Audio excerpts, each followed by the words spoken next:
Half-Life Alyx is a game about shooting enemies, blowing up enemies, upgrading weapons, ignoring the Geneva Convention by absolutely slaughtering enemies, but what if it wasn't?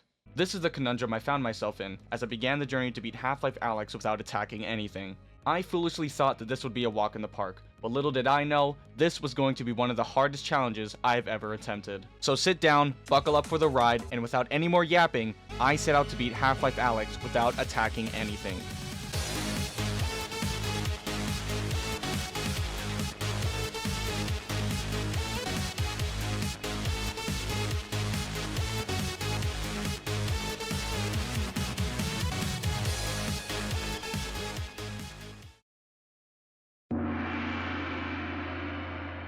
The run starts with me correctly predicting how horrible this nightmare is going to be. Alright, this is gonna be a pain in the ass. Right after my prediction, we load up into the game and come face to face with the soon to be finished Citadel, throw a bottle at a bird, feed the grub an entire 5-course meal, and successfully troll the Combine by using a broomstick to open the elevator doors. Oh, I hit it! I hit it!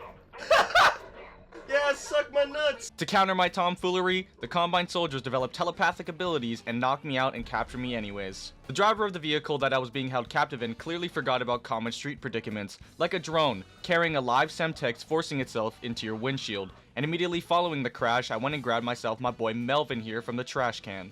Soon after, I did some conversing with Russell and found a very noticeable character from Portal 3, which soon transitioned into me damaging all the nerves in my hands due to the gravity gloves installing themselves on me. Me and Melvin, you know, did some stuff like shooting, walking, puzzle solving, before eventually making it to the first combat encounter. Like most players, I practiced my Second Amendment rights by shooting the lock on the gate and then using the comically placed barnacle to dispose of the zombies without doing any damage to it.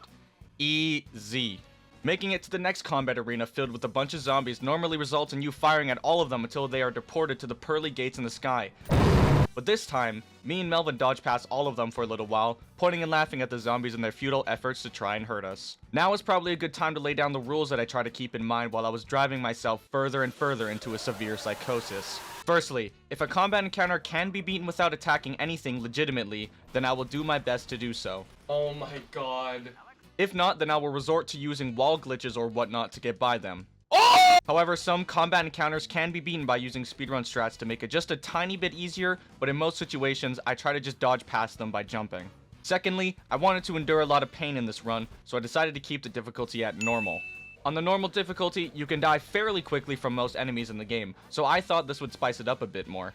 Lastly, when I mean not attacking anything, I mean anything. Anything alive, that is. I can't shoot barnacles, I can't shoot head crabs, I can't shoot zombies, I can't shoot Combine, and everything else in between. If I can damage it, then my monkly instincts will kick in and prevent me from doing so. Oh hey look, our very first Fortigaunt, who tragically has a brain injury. This doesn't prevent him from helping us, however, as he sends us on our merry way with a snack, and upon eating our snack, we are jumped by a trio of vengeful armored head crabs. Now, I can't hurt these little guys, but that doesn't stop me from grabbing them with the might of Zeus and dropping them down into a little sandbox for them to play in. So we forcefully shove the shotgun deep into our pockets, run away before the cops can arrest us for gun theft, and make it to the first big combat arena. What was most irritating about this section was the fact that I wanted to beat these chapters with my boy Melvin here. Unfortunately for me, the zombies' attacks are like a Dead by Daylight hitbox, and they slashed me from about a quarter mile away, which results in Melvin falling out of my bubonic plague infested hands. Another infuriating thing was, dude, just fucking get out of the fucking way, you pieces of sh- Thank you, zombies. I really appreciate you all banding together to form the Great Wall of China. We commit some more brain activation on this puzzle where if you shoot any of these red barrels, you and everything in about a 5-mile radius recreate the Fallout show, and finally make it to the first band of Combine. Now initially, I thought I would be able to dodge right past them like I was playing Doom Eternal and solve the puzzle, but then I realized that I died from essentially a wet noodle hitting me in the back of the skull. So I looked up some speedrunner tactics to see if there was any way to get past without attacking them, and sure enough, came across this absurdity. Having absolutely no way to get back to the point where I need to perform this glitch, in order to go forwards, I must go back. Unfortunately, this action will result in us tragically losing our lifelong companion, Melvin. But instead of continuing on, I was kind of tired, so I ended day 1 with a positive outlook for... Day 2 started off exceptionally strong. I had a plan, a tutorial for said plan, and an unstoppable grind set. Now, I am not one who is unfamiliar with source engine movement. My back hopping in Half-Life 2 is acceptable at best, and I move breathtakingly quickly in Gary's mod. However, in this game, nope, I got nothing. The only thing I kinda got going for me is the amount of playthroughs I have finished. For us to move on, I need to perform this maneuver, where you move the thumbstick up and down extremely fast to make Alyx jump forwards at an alarming rate, and then you'll be flung into the back rooms where you hopefully will have hit the loading zone to make it to the next area. If not, then well, have fun sitting in the Minecraft void until the game kills you. My first attempt at doing this, I successfully clipped through the wall, but unfortunately jumped one more time, resulting in me dying. My second attempt, however, is vastly different. See it. I did it! Oh my god! Oh my god, I did it! Holy sh... By some profound act of Gaben, I managed to pull off this ridiculous maneuver on my second attempt, and it took like less than 5 minutes. So we ding dong blim blom bam, the simplest puzzle in the world, and successfully commit an act of domestic terrorism. Moving further on, we come across an armored headcrab that we absolutely yeet into another dimension, and then completely forget about one small detail about this section. Oh. I need to throw a grenade in there, but there's a zombie in there. Well, this fucking sucks. Looking up another speedrun strat results in me finding what I like to call the fondling strat, where you need to climb up whatever the hell this thing is and clip over the top of the metal bars blocking you. Sounds very simple and yet is so unbelievably complicated. So we failed to do this for over 20 minutes until I naturally get pissed off and look up another strat. Thankfully, there's another one that is much easier and takes half the time. Sadly, the worst thing about this strat is I kind of have no idea how it works until much later into the run. It's basically you make Alyx jump, and in the middle of you moving, you pause the game, walk forwards in real life, and you will clip through whatever you're trying to get through. By sheer dumb luck, I attempted this move, and on the literal first try, I did this. Oh! Oh! Oh! Oh! Oh, safe! Dude! Oh my god! Oh, I'm better! Yeah! I'm better! I don't need your stupid pole, whatever this damn thing is! Yes! And there you have it, folks. Wall clipping. The next part of the run is probably the worst section by far, in terms of this challenge. In normal playthroughs, you have to kill 4 lightning doggos in order to power up the locked combine doors. As a pacifist, this will simply not do, so we must break the fabric of reality in order to avoid harming such innocent creatures. The first glitch is pretty simple. Clip through this wall and through this floor and you'll make it past the first lightning dog section. Now, I say simple, but pulling off these maneuvers took 10 solid minutes of my life that I will never be able to get back. However, due to my stupid monkey brain, I refuse to give up, so eventually we make it through the wall and through the floor with the only thing happening is me sweating like a goddamn pig. I'm sweating so bad, dude. No, my controller! Oh, everything is sweating. Oh, my whole body. Oh, my... Now normally you would drop down, take care of some zombies, and kill another reviver in order to use the lift here. How about instead of doing all of that, we can just scale the building using nothing but our wits and our hands. The footage is as ridiculous to watch as it was to pull off. Grab the ladder. Yeah! The next glitch I had to perform is an unofficial mini-boss of Half-Life Alyx. This glitch still makes my hand shake from PTSD. Essentially, you exploit the game's height adjustment by kneeling all the way down in real life, putting your face through the floor, and then hold the thumbstick down so you can essentially go from 5'11" to 6 foot. Then using this extra height, you stand up in real life, pause and unpause, and you will have successfully glitched through the ceiling. Sounds easy enough, but I left out one integral piece of the puzzle. You need to do all of this whilst holding a table. Why? You need this table to perform another glitch on top of the map, so you have to glitch yourself and this table through the ceiling in one flawless move. Doing all of this cost me 30 minutes of my life, but in video length, I can just it away with the power of editing. I'm sure if I go through this area in another playthrough, I will totally not have a severe panic attack at the sight of both tables. After glitching into the ceiling, we use this here table to stand on, hide it just one more time, and make it into this hallway here. Now quick load, and boom, easy peasy, lemon squeezy. Thankfully, the second to last glitch we have to perform in the hotel section is fairly easy, so we hide it just again with ease, quick load, and we finally make it to the next loading zone. Remember when we had to break the laws of physics and pull the thumbstick back and forth in quick succession in order to fly through reality? You guessed it, we're doing this again. But this time, we had to intervene mid-flight in order to stop ourselves from flying into Drake's basement. So we do this non-stop for 10 minutes, loading about 8 trillion saves, which the menu noises will definitely not haunt me in my dreams for the rest of my life, before eventually doing this. Oh! It was because of my hand. Or it's coincidence. I don't know. I don't care. I did it. Oh my god, I did it. Oh my god. Everyone, gather around. We have finally made it past chapter 5, and it only took us 1 hour and 20 minutes. Now all we have to do is mantle here, jump there, and jump there, and we'll be home for...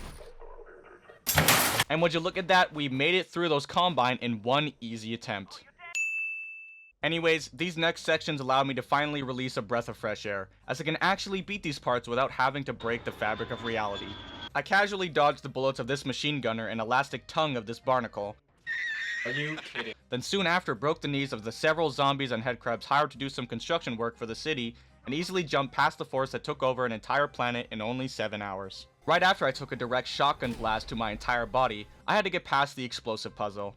Now, I want to clarify that I really despise this room.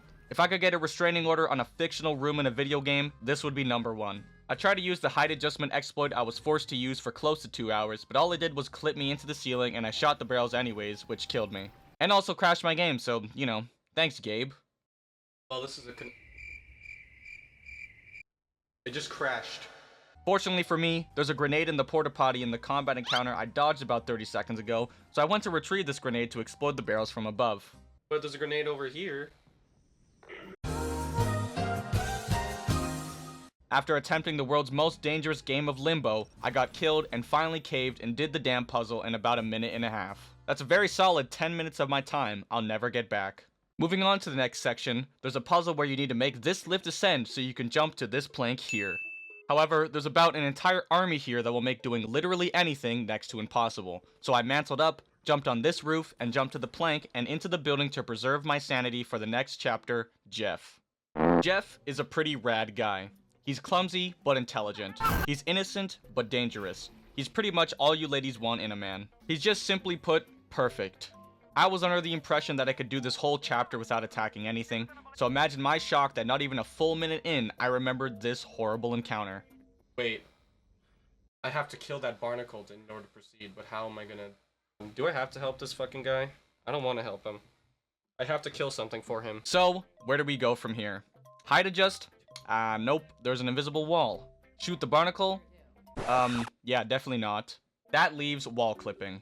Take your mind back to earlier in the video when I clipped through this wall here. This is great news because we have deduced that we can indeed make it through walls. So we spend 10 minutes loading and jumping before eventually making it through the barrier and walking past the man who requires my help. It's now just a simple matter of dodging the beautiful man known as Jeff, solving some puzzles, grabbing some batteries, locking Jeff in the trash compactor, opening the cover to the antlion nest, and before proceeding, we let Jeff out with a bottle of vodka for our harsh actions, waving our final goodbyes and heading into the next chapter. God finally decided to reward me for my pacifism, and made it so that most of this chapter can be beaten without attacking anything fairly easily. In the real world, I've spent close to 3 hours straight of performing glitches and dying and performing glitches and dying, so naturally I was a little spent, so most of the encounters I tried to dodge without wasting a breath. I did get to have a little fun though, as I led an antlion towards a former human now turned zombie and watched them battle for my amusement. Soon after, I b-hopped past a duo of combines shooting a nest of antlions, developed even more of an incredible headache by doing this puzzle, and stayed very calm and collected when this combine soldier body blocked me.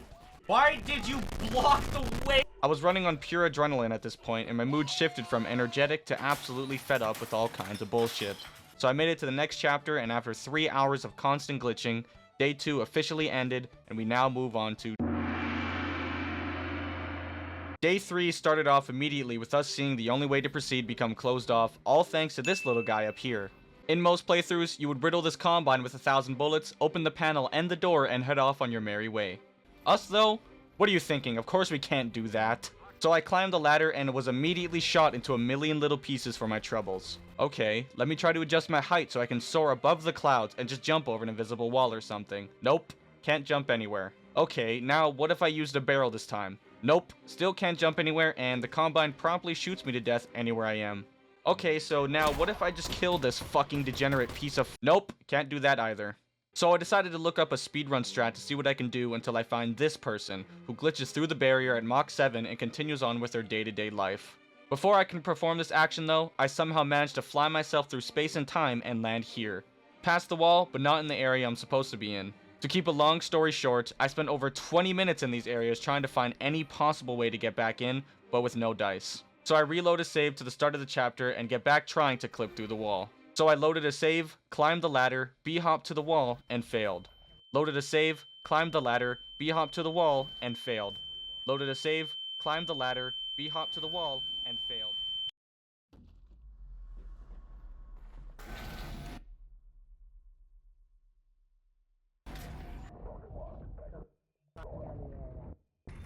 Good luck trying to lock out someone. Yes!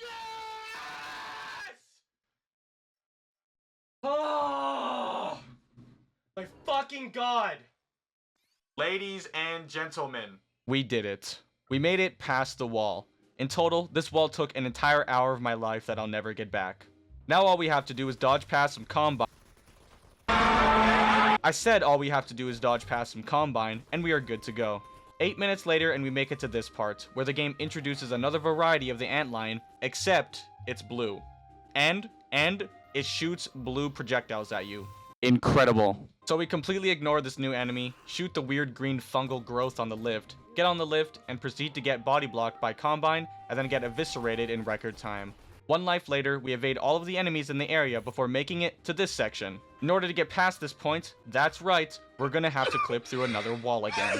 But I don't really feel like showing you all of this, so here's the attempt where I finally make it. Oh! Holy shit! The end of the road is very close in sight. I can basically smell the end of the game. All I had to do was complete this crane puzzle and make it past the final combat encounter in the game. These combine were the only things between me and the end credits, so I had to be at the top of my game here. I jumped past the initial combine with mostly all of my health intact. I began scaling the silo, before getting jumped by 3 manhacks and a combine machine gunner. For some ungodly reason, the machine gunner just stood still and didn't react to me at all. That would be good in most scenarios if he wasn't blocking the damn way.